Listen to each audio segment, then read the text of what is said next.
Extreme Rules 2021. No special effects, no images, no nothing. This is just raw. You know why? Because I didn't give a damn. Literally, going into this, I'm telling you guys, I didn't want to watch this show. I knew there would be good matches on it, but I didn't give a damn. Because the WWE hasn't given me a reason to care. Looking at NXT, looking at Raw, looking at SmackDown, all reactive to AEW, and all reactive that has been garbage. When you look at this pay-per-view, this minor pay-per-view, it sucks. But not the way you think. The match quality for most of the show was fine. That is the only thing that many people are going to say was great about this. There was incredible match quality. For me personally, it was fine. Good match quality. But decisions were made that I still don't understand why. They are being so stupid instead of doing long-term booking and giving us something that is long-term. Short-term gains give us absolutely zero. Gone through so many years. Opening. We had the New Day versus AJ, Almas, and the great Bobby Lashley. They're opening with the New Day, with the WWE Champion as one of their competitors. Let me say this again. You have a 6-man tag, where one of them is the WWE Champion.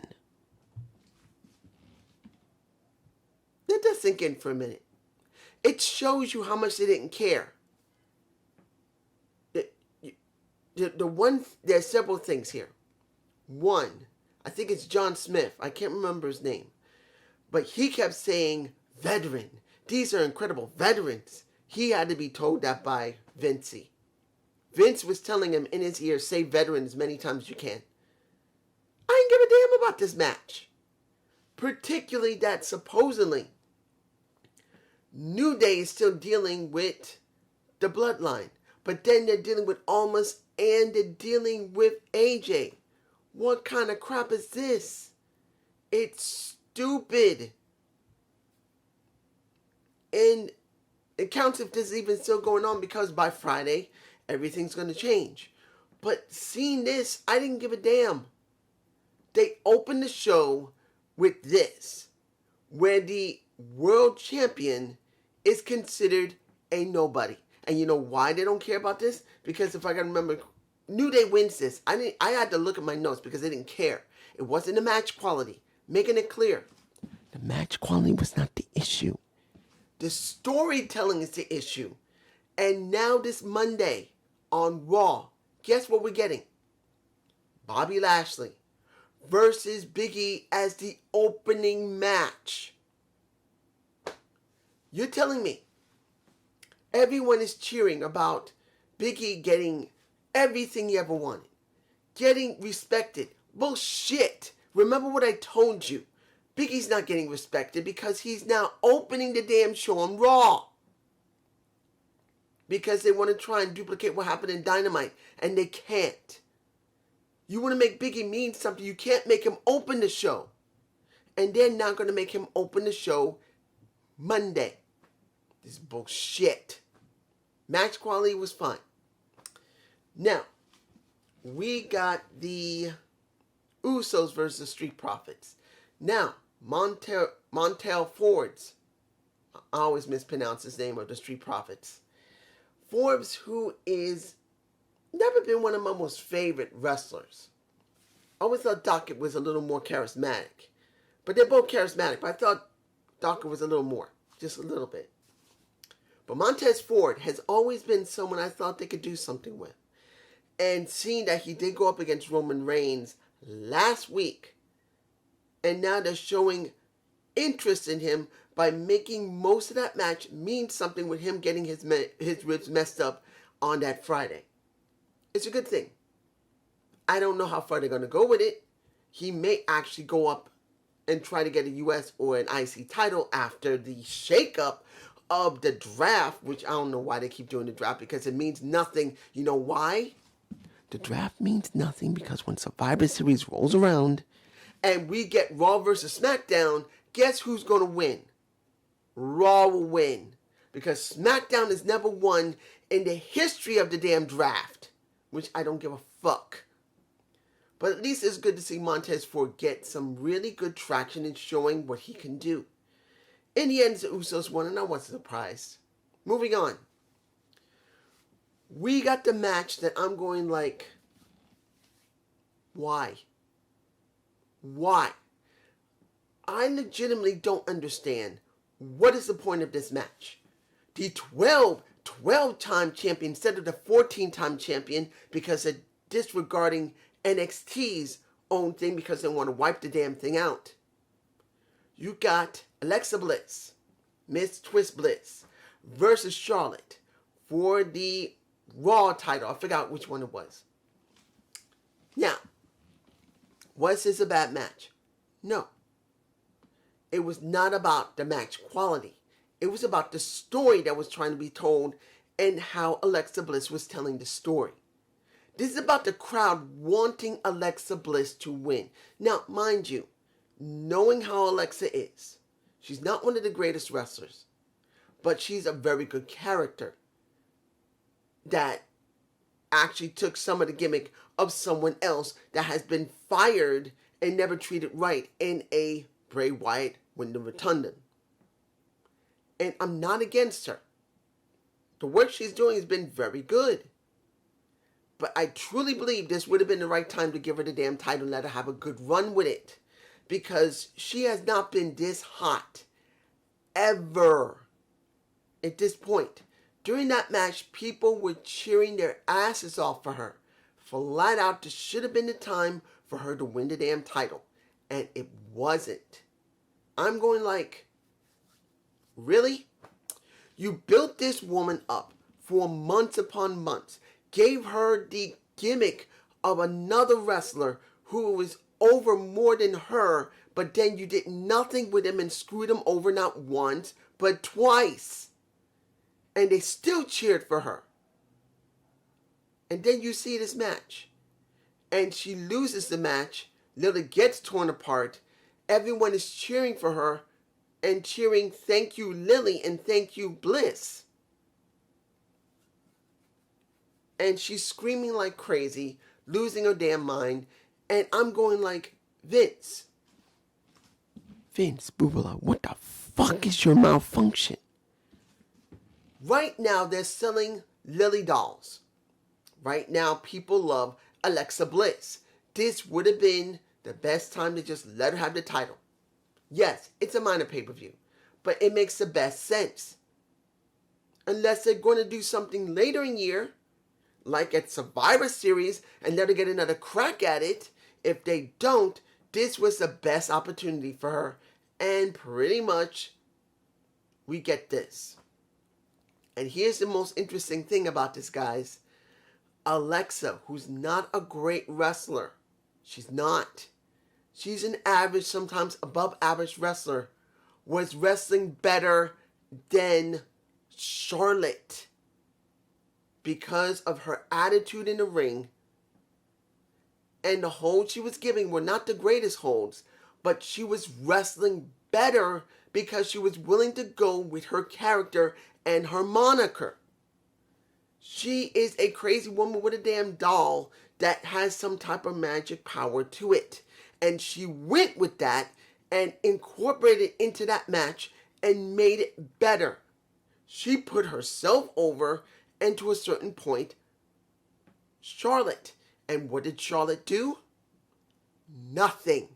She did a standard Charlotte Flair match that was not even that good. Like I always say, Charlotte is not her father. She can never put someone else over. She can't. She doesn't know how. She doesn't have the gift like her father to put someone else over along with herself. She is just a okay wrestler. And that is how she will always be. No matter how many damn reigns they give her. Period. Next. The U.S. title match. Jeff versus Sheamus versus Damian Priest. The crowd wanted Jeff Hardy to win. And I think It was the wisest thing to do, leaving the title on Damian Priest. Now, mind you, I've been watching Raw much, so I don't know what type of build and how well his character is going as a face. So I don't know if it's good. But when it comes down to it, there were very few people cheering for Damian Priest, and they were cheering like crazy for a Jeff Hardy. So I don't know. Becky versus Bianca Belair. Now, this was the best match of the night. It was. Because of the ending. Now, mind you, was it a great match? No. It had flaws in it. And unlike the U.S. title match, which had a lot of botches in it, and I didn't say that earlier, but it had botches like crazy. This one didn't have as many botches. It was actually a very good match. It was the best match of the night, not because of the match quality. It was because the ending. The ending. Because we get the returning Sasha Banks interfering with that match. Messing over a Bianca Belair by attacking her and letting the Becky Lynch retain. Then we get Becky getting her ass whooped by Sasha afterward, and Sasha lays them both out. That was the best thing of the entire match, because Sasha's back. Because when you look at this entire situation, who is the most over? It's not Bianca. It's not Becky. It's going to be Sasha. She's a heel in this, but she'll be the most over as a heel than anyone else as a face or heel. And get this, guys. Becky tried so hard to get people to boo her, but they kept going, let's go Becky, let's go Bianca. It didn't work. No one generally booed her very much. So WWE and her stupid little self as Becky Lynch tried to make her into heel, and it failed. I'm being a little rough here because this WWE is stupid. Vince is stupid. But now the final match of the night. Finn Balor, the Demon, versus the Roman Reigns. Second best match of the night. Well told, wasn't perfect. Usos came to save their cousin, and I know I'm missing a lot in the middle because there's not much you can say. We know what was going to happen. We know Finn was going to lose, and admittedly, seeing that at the end of the match that the lights turned red and the power of the Balor tried to bring back Finn, which it did, and he was about to win, was very well done. The effects, and I will say this at the end of this about the overall of the show. The effect of how the turnbuckle supposedly broke under Finn Balor, allowing Roman Reigns to win, does save Finn. It keeps face for Roman Reigns. He wonders who caused this, and the question is going to be where they're going to go with Finn Balor now. Now, overall, how was the show? How was this pay-per-view? The special effects throughout the entire show was very well done. Audio was good. The fan participation was not like that of AEW. It wasn't as loud.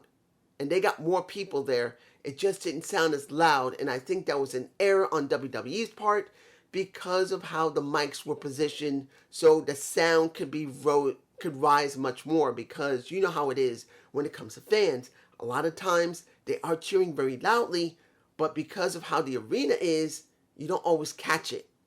So the arena for the AEW and their work was way louder than in WWE. I don't think it was 100% that the fans weren't invested. It's just that you couldn't catch all of it. With all of that, this show had good matches, period.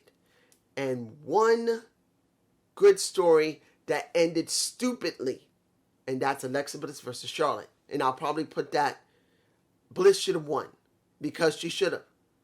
Out of any of these matches, that is the only one that makes no damn sense. Flat out, next to the opening, where Big E should not even been there. This should have been in the middle of the show, and you could have put Alexa Bliss or the U.S. title I say the U.S. title in replace of the six-man tag. That's where it should have been, and it should have been there, and it wouldn't have hurt anything. And then making sure that Big E looked good by having him not at the opening of the show in the six-man tag, but in the middle of the damn show. But this is just me. You guys tell me below. Have a good day. Have a good night. And I know you guys like, where are the images? Where's your intro? I didn't give a fuck. This show got on my nerves. It just did because of how the WWE is working. Sorry, guys. Peace.